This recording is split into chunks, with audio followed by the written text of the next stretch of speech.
সুন্দর হিট করলেন। একটি একটি গুটি কিন্তু পকেটে দিয়ে ফেললেন আমাদের শফিক ভাই। সবগুলো হোয়াইট গুটি কিন্তু তার হাতের কাছেই চলে গেছে। দেখা যাক বোর্ড ক্লিয়ার করতে পারে কিনা। সুন্দর সুন্দর, ও মাই গড, সুন্দর হয়েছে।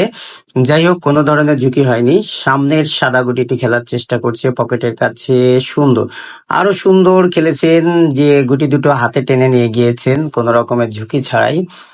আবারও কিন্তু লং শটে খেলার চেষ্টা আমাদের শফিক ভাইয়ের। সুন্দর, রেডটিও কিন্তু ধরেছিলেন সেকেন্ড পকেটে একটু অ্যাঙ্গেলে, কিন্তু মিস হয়ে গেছে। যাই হোক, আবারও কিন্তু ডাবলে খেলার চেষ্টা করছেন আমাদের শফিক ভাই। ও সুন্দর, কিন্তু গুটিটায় লাগেনি, লাগলে হয়তো ওটাও চলে যেত পাশাপাশি। ইজি রেডটি খেলার চেষ্টা। সুন্দর শট, সুন্দর। হাতে কিন্তু অ্যাভেলেবেল কভার রয়েছে, আমরা দেখতে পাচ্ছি। একটি লং শটে ইজি কভার দেওয়ার চেষ্টা, সুন্দর কভারটি করে ফেললেন। আর কিন্তু গুটি মাত্র তিনটে গুটি আছে, দুটো কালোকে সরিয়ে কি পারবেন? ও নো, বাড়ি খেয়ে মিস হয়ে